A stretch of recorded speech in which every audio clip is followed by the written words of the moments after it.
राधे राधे सबको। जय श्री कृष्णा।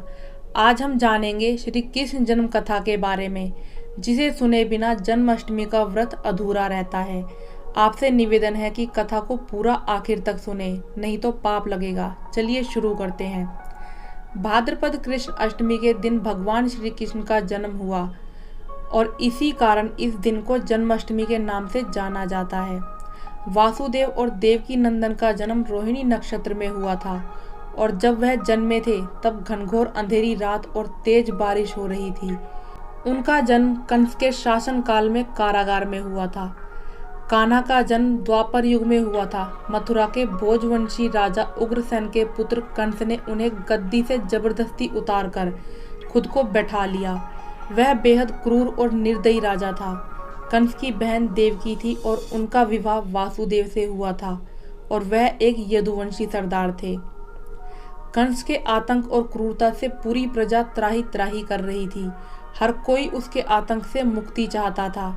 एक दिन वह अपनी बहन देवकी को उसके ससुराल ले जा रहा था। तभी रास्ते में उसे आकाशवाणी हुई कि कंस तेरी क्रूरता और आतंक का नाश तेरी ही बहन का पुत्र करेगा। तेरा काल तेरी बहन ही लेकर आएगी। उसका 8वां पुत्र तेरे अंत का कारण होगा। इतना सुनते ही उसका अपनी बहन के प्रति प्रेम खत्म हो गया और वह वासुदेव को ही खत्म करने की ठान लिया। लेकिन देवकी ने कहा कि वह खुद अपनी संतान को उसे सौंप देगी। यह बात सुनकर कंस ने वासुदेव को मारा तो नहीं, लेकिन देवकी और वासुदेव को बंदी बनाकर कारागार में डाल दिया। वासुदेव देवकी के एक एक करके 7 बच्चों को कंस ने मार दिया और जब 8वें बच्चे के होने की बारी आई तो पहरा और सख्त कर दिया। उधर वासुदेव के मित्र नंद की पत्नी यशोदा को भी बच्चा होने वाला था और यही वह मौका था जब कंस की आंखों में धूल झोंकी जा सकती थी। फिर क्या था, एक ही दिन देवकी ने पुत्र और यशोदा ने पुत्री को जन्म दिया।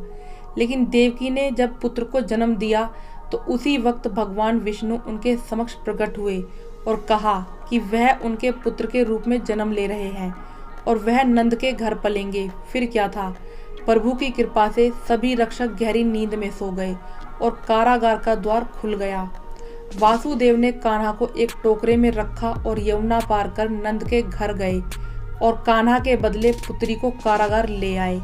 जब वह कारागार आ गए तब सबकी नींद खुली। कंस को जब पता चला कि देवकी की संतान हो गई है तो वह कारागार आया और देखा कि 8वीं संतान तो लड़की है, लेकिन डर के कारण उसने 8वीं संतान के रूप में उस कन्या को भी दीवार पर पटक दिया। लेकिन उसके पटकते ही कन्या आकाश में उड़ गई और कंस को कहा कि मूर्ख, तेरा नाश करने वाले ने तो जन्म ले लिया है और वह तुझे तेरे पापों की सजा जरूर देगा। यह कहकर कन्या आकाश में विलीन हो गई। यह कन्या देवी माँ का स्वरूप थी। गोकुल, मथुरा, वृंदावन, हर जगह कंस कान्हा को ढूंढता रहा, लेकिन कान्हा जब उसके सामने आए तो वह उसका यानी कंस का आखिरी दिन था। दोस्तों, इस कथा को शेयर जरूर करना। राधे राधे।